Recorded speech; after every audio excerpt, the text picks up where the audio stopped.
This woman sorting fish on a riverbank in southwestern India may not know it, but she's bucking a trend.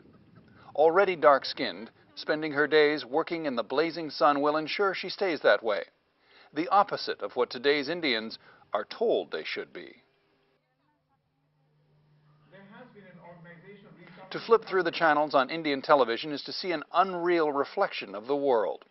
The hosts are pale and powdered, some almost ghostly. The same goes for the more recent dramas. A dramatic change from just a few years ago.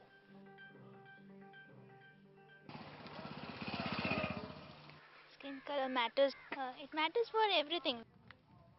Nirmala and Elena are about to graduate from college and go out into the world. A world they know is not colorblind. For everything, fairness does matter, and it is something synonym to it is synonym to being pretty. It is a kind of hangover from the British era because when British women came, they were pretty. They were all fair, and Indians they looked up to them.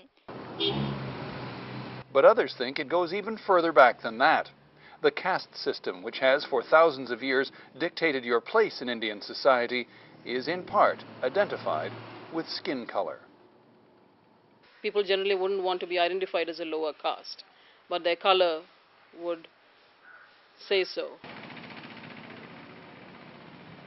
It is an attitude to be fought against, that a dark-skinned girl would be marginalized for no particular reason at all other than for the color of her skin. But the push for lighter skin is big business in India, with both the domestic and a growing number of international cosmetics companies pushing products that promise lighter skin. Women also turn to bleach and even plastic surgery. One beauty parlor owner I talked to said that at one point in time or another, every single one of her customers has come in and asked for their skin to be made lighter. Kalpana Negi is from Delhi. A lighter-skinned Indian, she takes no comfort in her supposedly enviable complexion. She gets angry when she reads the matrimonial classifieds, men looking for brides, fair-skinned brides. I think that's a very superficial way of looking at people, at selecting someone you're going to spend your rest of your life with. I think that's absolutely unacceptable. Beautiful fair girls, contact the email. They don't mention what the guy looks like. What they want is a fair, beautiful, tall girl. You don't have to go far on the street to meet a man who agrees. For me. It's for me. Fair woman.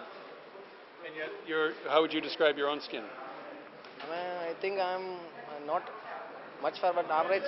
A woman with dark skin, he says, is oily and not clean. A few, though, are more open-minded. It doesn't really matter if it's white or black, I don't know, blue or grey, whatever it is. It's just that it's all in here, that's all. And some say that attitudes are changing, slowly. The educated youth are also becoming more aware, in one sense, about color discrimination. So there's some hope? Yes, of course there is, yes. Perhaps, but the pressure on Indian women to be something other than themselves is enormous. As India develops from an emerging to surging world power, this debate about skin color is going to play out in the media, homes, and hearts across the country. It's all about race, pride, and ultimately, self-confidence. John Northcott, CBC News, Kerala, India.